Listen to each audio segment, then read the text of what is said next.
मुझे नहीं पता तुम्हारी क्लास 8th में कितने मार्क्स आए थे, 9th में कितने मार्क्स आए। मुझे बस इतना पता है क्लास 10th में आज तक के तुम्हारे सबसे ज्यादा मार्क्स आ रहे होंगे। अगर अगले 15 दिन के लिए तुम ऐसे पढ़ते हो तो 3 चीजें तुम्हारी बॉडी, माइंड एंड टाइम। तो अगर तुम इनका ही ध्यान नहीं रख रहे तो तुम कैसे अच्छे से स्टडी करोगे। इनके लिए क्या करना है चलो बताता हूँ। So hi everyone, this is Mukul Bhardwaj. आज की वीडियो तुम्हारे बोर्ड एग्जाम की गेम चेंजर वीडियो साबित होने वाली है। बहुत सारे बच्चों ने मुझे मैसेज किया कि भैया कुछ समझ नहीं आ रहा, अब इस टाइम पे कहाँ से स्टार्ट करें, स्टडी करने का मन ही नहीं करता, क्या करें बता दो। तो बस अब अगले 15 दिन का कंप्लीट डू और डाई शेड्यूल मैं तुम्हें इस वीडियो में बताने वाला हूँ। तो उससे पहले मैं तुमसे कुछ पर्सनल बातें करना चाहता हूँ, बिकॉज मैं तुम्हारा बड़े भाई जैसा हूँ। इस टाइम पर बहुत से लोगों ने ऐसे पैनिक सिचुएशन क्रिएट कर रखी है ना, उनके बारे में क्या ही बोलूँ। अब तो सबसे पहले मेरी जान, तुम्हें ये जो टेंशन है ना कि अब तो बिल्कुल भी टाइम नहीं है, अब तो मेरे 95% आ ही नहीं सकते, इसको एकदम अपने से अलग कर दो, क्योंकि मैं तुम्हारे साथ अभी भी हूँ और एग्जाम के लास्ट टाइम तक भी रहूंगा। अब देखो यार, कुछ ऐसी बातें हैं जिन पर तुम लोग अच्छे से ध्यान नहीं दे रहे। अब ये 3 मस्ट डू थिंग्स तुम्हें अपनी स्टडी में ऐड करनी है, जो तुम्हारे बॉडी, माइंड और टाइम के लिए बहुत ज्यादा इंपॉर्टेंट है। नंबर 1 है तुम्हारा डाइट। अब तुम में से बहुत सारे बच्चे ऐसे होंगे, या तो खाना बिल्कुल भी नहीं खा रहे, थोड़ा बहुत ही खाते हैं, या फिर एकदम इतना सारा खाते हैं कि पेट में जगह ही नहीं बचती। तो अगर तुम ऐसा कर रहे हो ना, तो तुम्हारा बिल्कुल भी स्टडी करने का मन नहीं करेगा। इसका सॉल्यूशन क्या है कि तुम मॉर्निंग में लाइट मील ले सकते हो, आफ्टरनून में हैवी मील और नाइट में फिर से लाइट मील।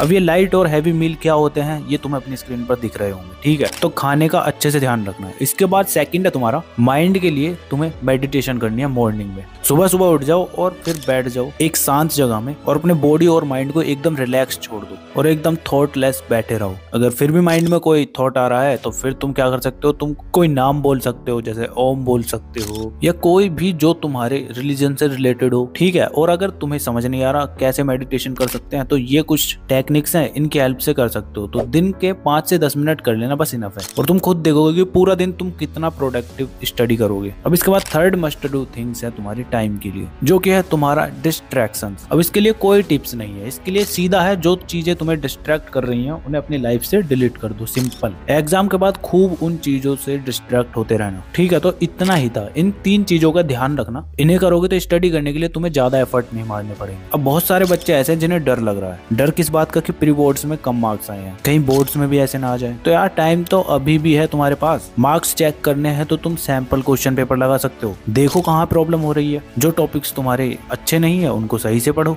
तो सैंपल क्वेश्चन पेपर्स की सारी बुक्स मंगाने के बजाय तुम ये रियल फील सैंपल पेपर ले सकते हो। इसमें तुम्हें 3-3 सैंपल क्वेश्चन पेपर मिलेंगे सभी सब्जेक्ट्स के लिए, और उसके साथ साथ तुम्हें आंसर सीट भी मिल रही होगी। साथ ही साथ OMR सीट कैसे भरते हैं और इन सैंपल क्वेश्चन पेपर्स का सॉल्यूशन क्या है, सब कुछ तुम्हें इसके अंदर मिल जाएगा। तुम्हें पता चल जाएगा कि तुम्हारी प्रिपरेशन लेवल कैसी है। तो रियल फील इसका नाम ऐसे ही नहीं है। जब तुम इन्हें लगाने बैठोगे प्रॉपर तुम्हें बोर्ड एग्जाम वाली फील आने वाली है। तो देर क्यों लगा रहे हो, लिंक मैं तुम्हें डिस्क्रिप्शन में दे दूंगा, वहां से जाके बाय कर लेना। या फिर तुम्हारे पास एक और ऑप्शन है, तुम डायरेक्ट PW स्टोर से जाके बाय कर सकते हो, वहां मेरा कूपन कोड LRN150 यूज कर लेना। ये सिर्फ तुम्हारे लिए ही है, तुम्हें कुछ % का डिस्काउंट और मिल जाएगा। तो इस वीडियो के बाद जाके मंगा लेना। तो अब तुम्हारा डू और डाई शेड्यूल क्या होने वाला है वो बता दूं। चलो सबसे पहले यार देखो, तुम्हें दिन में 2.5 आवर सोशल साइंस को पढ़ना है, 2-2 घंटे तुम्हें साइंस और मैथ्स को पढ़ना है, और फिर आता है तुम्हारा इंग्लिश, जिसको तुम बस 1.5 घंटा पढ़ रहे होगे। और अगर तुम्हारे पास हिंदी A और B है तो उसको अगले 5 दिन में कैसे खत्म करना है ये वाली वीडियो मैंने ऑलरेडी अलग से अपलोड कर रखी है, इसको जाके देख लेना। इस वीडियो में मैं 4 सब्जेक्ट की ही बात कर रहा हूँ बस।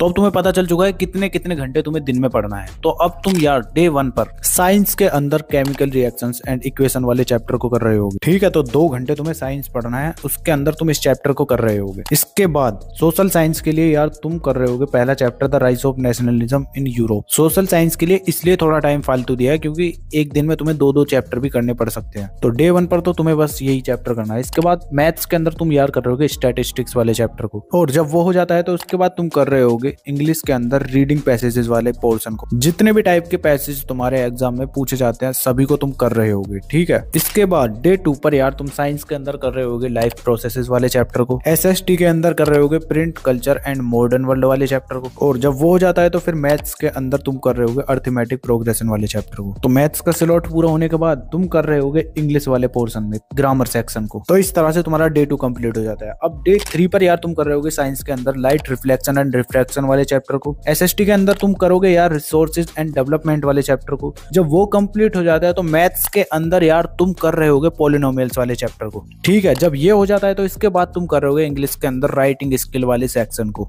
तो डे 3 के बाद यार डे 4 पर आओगे तुम, तो उसमें तुम्हें साइंस के अंदर करना है सबसे पहले एसिड बेस एंड साल्ट्स वाले चैप्टर को। जब वो हो जाता है तो एसएसटी के अंदर तुम कर रहे होगे मिनरल एंड एनर्जी रिसोर्सेज वाले चैप्टर को। ठीक है, जब वो हो जाता है तो तुम्हारा फिर आ रहा होगा मैथ्स। तो मैथ्स के अंदर तुम कर रहे होगे क्वाड्रेटिक इक्वेशन वाले चैप्टर को। जब वो कंप्लीट हो जाता है तो उसके बाद तुम कर रहे होगे प्रोज सेक्शन के इन 2 चैप्टर्स को। तो इंग्लिश के अंदर तुम्हें यही करना है। जब तुम्हारा डे 4 कंप्लीट हो जाता है तो उसके बाद डे 5 पर तुम कर रहे होगे साइंस के अंदर करोगे कंट्रोल एंड कोऑर्डिनेशन वाले चैप्टर को। एसएसटी के अंदर तुम कर रहे होगे पावर शेयरिंग प्लस डेवलपमेंट वाले चैप्टर को। ये दोनों चैप्टर तुम्हें एक दिन के अंदर ही करने हैं। अब ये हो जाता है तो इसके बाद तुम मैथ्स के अंदर कर रहे होगे रियल नंबर्स वाले चैप्टर को। ठीक है, जब ये कंप्लीट हो जाता है तो उसके बाद इंग्लिश के अंदर तुम कर रहे होगे इन 3 चैप्टर्स को। कोई ज्यादा बड़े चैप्टर्स नहीं है ये, इनकी तुम्हें बस समरी सुननी है और जितने भी क्वेश्चंस तुम्हारे पूछे जाए उनके आंसर तुम अपने वर्ड्स में लिख दो, बस सिंपल। अब डे 5 तुम्हारा कंप्लीट हो जाता है तो उसके बाद डे 6 पर तुम कर रहे होगे साइंस के अंदर human I and colourful world वाले चैप्टर को। इसके बाद एसएसटी के अंदर तुम कर रहे होगे जेंडर रिलीजन एंड कास्ट वाले चैप्टर को। जब वो कंप्लीट हो जाता है तो उसके बाद मैथ्स के अंदर कर रहे होगे यार तुम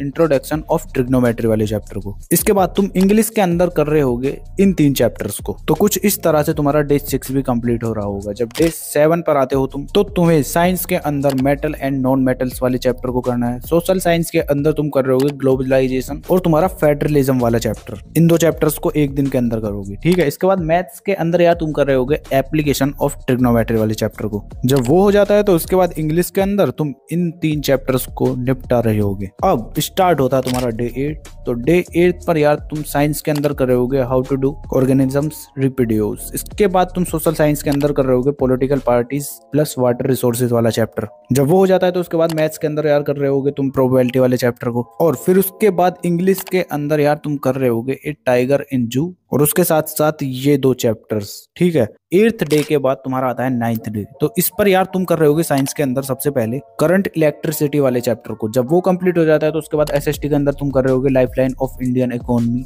इसके बाद फिर तुम्हारा मैथ्स आता है तो मैथ्स में तुम कर रहे होगे ट्राइंगल्स वाले चैप्टर को। जब वो कंप्लीट हो जाता है तो उसके बाद तुम इंग्लिश में तुम इन 3 चैप्टर्स को करोगे जिसमें तुम्हारी ये पोएम्स होने वाली है। ठीक है, डे 9th के बाद डे 10th पर तुम साइंस के अंदर कर रहे होगे कार्बन एंड इट्स कंपाउंड वाले चैप्टर को। इसके बाद सोशल साइंस के अंदर तुम कर रहे होगे नेशनलिज्म इन इंडिया वाले चैप्टर को। जब वो कंप्लीट हो जाता है तो फिर तुम कर रहे होगे मैथ्स के अंदर सर्कल्स वाले चैप्टर को। उसके बाद फिर आता है तुम्हारा इंग्लिश। तो इंग्लिश के अंदर तुम यार इन 2 चैप्टर्स को कर रहे होगे। तो इस तरह से तुम्हारा 10th डे भी कंप्लीट हो जाएगा। अब आ जाओ डे 11 पर तुम यार सबसे पहले साइंस के अंदर हेरिडिटी वाले चैप्टर को करोगे। जब वो कंप्लीट हो जाता है तो उसके बाद सोशल साइंस के अंदर तुम करोगे the making of global world. उसके बाद मैथ्स के अंदर तुम कर रहे होगे एरिया रिलेटेड टू सर्कल्स वाले चैप्टर को और इंग्लिश के अंदर कर रहे होगे तुम इन 3 चैप्टर्स को। तो कुछ इस तरह से तुम्हारा डे 11 भी कंप्लीट हो जाएगा। तो डे 12 पर तुम अब कर रहे होगे साइंस के अंदर magnetic effect of electric current वाले चैप्टर को और सोशल साइंस के अंदर कर रहे होगे तुम 2 चैप्टर एग्रीकल्चर और मैन्युफैक्चरिंग इंडस्ट्रीज। और मैथ्स के अंदर यार तुम कर रहे होगे पेयर ऑफ लीनियर इक्वेशंस वाले चैप्टर को। जब वो कंप्लीट हो जाता है तो उसके बाद तुम करोगे इंग्लिश के अंदर एक ही चैप्टर एक क्वेश्चन ऑफ ट्रस्ट। बस यही करना है। इसके बाद डे